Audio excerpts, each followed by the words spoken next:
Salut les potos et bienvenue dans ce nouvel épisode de la pause café du Potoflow. Aujourd'hui, j'ai décidé de parler de technologie, et en particulier de nouveautés tech aperçues sur le Giro. On aurait pu se contenter de commenter la nouvelle tenue du team IF Education First, qui tous les ans nous propose un nouveau design. De là à faire un débat et une émission là-dessus, j'étais pas convaincu. Perso, je trouve que le vélo est bien plus réussi que la tenue. À vous de me dire en commentaire si vous partagez mon avis. J'ai décidé de me concentrer sur une vraie nouveauté technologique, même si je dois vous avouer qu'au premier abord, j'étais pas convaincu là non plus qu'on ait suffisamment pour faire tout un épisode, et pourtant vous allez voir qu'un domaine va être révolutionné cette année. Il s'agit de la conception des casques de vélo, et vous aurez remarqué que je porte le tout nouveau casque Elemento. Tout d'abord, une petite intro, vous l'aurez vu depuis quelques semaines, j'ai décidé de collaborer avec la marque Casque et je vous rassure, cette vidéo n'est absolument pas sponsorisée. Encore une fois, le but est de partager avec vous mes expériences vécues et les échanges que je peux avoir avec les gens du monde du vélo. J'ai eu en effet la chance d'être invité à Monza pour le lancement de ce nouveau casque. L'idée de départ était juste de profiter de ces 24 heures pour rouler un petit peu sur un circuit automobile, ce qui n'est pas toujours une occasion qui vous est donnée. Vous allez comprendre pourquoi j'ai décidé de vous parler de ce nouveau casque dans cet épisode, parce que pour moi il va révolutionner la façon de concevoir les casques de vélo, du moins dans le premium. Vous le savez, il y a des années que l'on utilise le même matériel, il s'agit d'une résine qui vient combler l'épaisseur de casque pour protéger nos petites têtes, et vous savez à quel point, vu ce qui m'est arrivé récemment, le port du casque me tient à cœur. Et depuis 2010, Casque travaille en collaboration étroite avec une seule équipe et pas des moindres, il s'agit du team Ineos Grenadier, et avant eux évidemment le team Sky, réputé pour être extrêmement exigeant et travailler en collaboration étroite avec tous leurs partenaires. C'est d'ailleurs la raison pour laquelle ils avaient choisi à l'époque Casque, qui était une jeune entreprise italienne, parce qu'il leur offrait la capacité de travailler directement sur les innovations de leurs produits, et on voit le résultat que cela a donné presque plus de 10 ans après, avec de nombreux best-sellers, et notamment le Proton que vous connaissez tous, qui pour moi est l'un, si ce n'est le plus beau casque actuel du marché. Vous remarquerez sensiblement le même design pour ce nouvel Elemento, et en effet le projet de base s'appelait New Protone à l'italienne, vous apprécierez, parce qu'il s'agissait de faire évoluer le modèle phare tout simplement de la marque Casque. Le team Ineos a été aperçu avec ce nouveau modèle, mais alors vous allez me dire qu'est-ce qu'il a de si nouveau? Les ingénieurs, que ce soit du côté Ineos ou du côté de Casque, ont décidé de tout rabattre sur la table et de partir à l'inverse de quels étaient les critères nécessaires pour créer un bon casque aujourd'hui et quels étaient les éléments que l'on pouvait repenser fondamentalement. Cela a donné lieu à la création d'un tout nouveau software leur permettant de mener à bien des tests très rapides et très approfondis sur différents types de design, vous l'aurez compris, dans un but ici aérodynamique, sans laisser tomber la sécurité qui est l'élément numéro 1 lorsque l'on parle d'un casque. L'autre pilier important était celui de repenser les matériaux utilisés pour la conception d'un casque de façon là aussi à faire évoluer son confort, aussi sa solidité et pourquoi pas son aéro. Les ingénieurs, que ce soit Luca Viano, responsable du côté du team Casque, ou Luca Oggiano, responsable aéro du côté du team Ineos, sont allés chercher l'inspiration dans de nombreux domaines et dans d'autres disciplines. Ce nouvel Elemento apporte une grande révolution dans le monde du casque. Dans sa création, il y a un nouveau matériel qui est utilisé. Il s'agit de l'appellation fluide carbone 12, donc forcément on parle de carbone, c'est un dérivé de carbone, il est néanmoins plus solide, un petit peu moins flexible aussi, ce qui leur a demandé des adaptations d'un point de vue ingénierie pour arriver à créer cette structure de casque qui a été largement inspirée des casques de football américain. Quel intérêt? Eh bien, outre le fait de sa solidité pour nous protéger évidemment, c'est celui qu'il ne fait qu'un millimètre d'épaisseur, 1,2 en l'occurrence pour l'ossature de ce casque. Comparé au casque précédent, eh bien c'est quasiment 30 fois moins.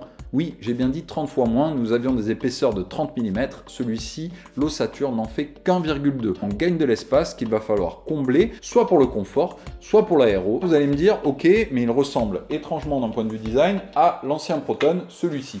Et oui, tout simplement parce qu'il a la même forme. Et donc, que fait-on de la différence à l'intérieur du casque? Puisque vous l'avez compris, on a gagné presque 29 mm.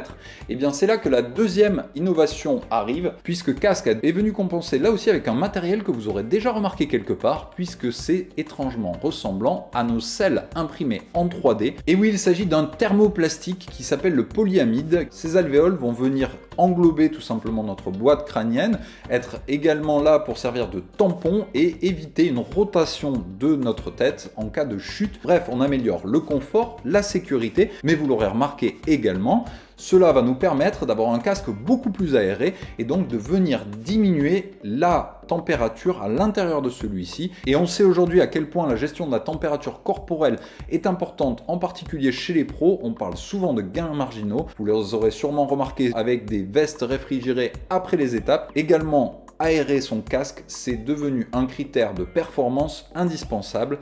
Bonne nouvelle, Casque a réussi avec ce nouveau modèle à être plus aéré tout en réduisant les ouvertures, tout simplement grâce à ce nouveau système appelé Multipod, qui permet donc d'être à la fois confortable, sécure et avoir plus d'aération du fait de ce gain d'épaisseur avec la nouvelle matière qui est utilisée pour la coque et la structure de ce casque. Voilà la plus grosse innovation et il est fort à parier que les futurs modèles de la marque reprendront cette technologie, tant elle a pris du temps à être développée et les ingénieurs en sont ravis. J'ai eu la chance également donc de rouler sur le circuit de Monza pendant quelques heures avec ce nouveau casque et notamment de prendre la roue d'un jeune champion du monde. Et oui, Josh Starling qui fait partie de l'équipe Ineos était présent aussi pour le lancement officiel de ce nouveau produit. C'était plutôt sympa, l'occasion de voir qu'à haute vitesse, eh bien oui, c'est vrai, la sensation d'aération de ce casque est vraiment importante. D'ailleurs, d'un point de vue chiffre, Casque nous annonce la diminution de 0,3 degrés de votre petite tête à l'intérieur de celui-ci. Ça peut sembler peu, mais croyez-moi, je suis sûr que les ingénieurs d'Ineos ont très finement travaillé pour y voir un bénéfice.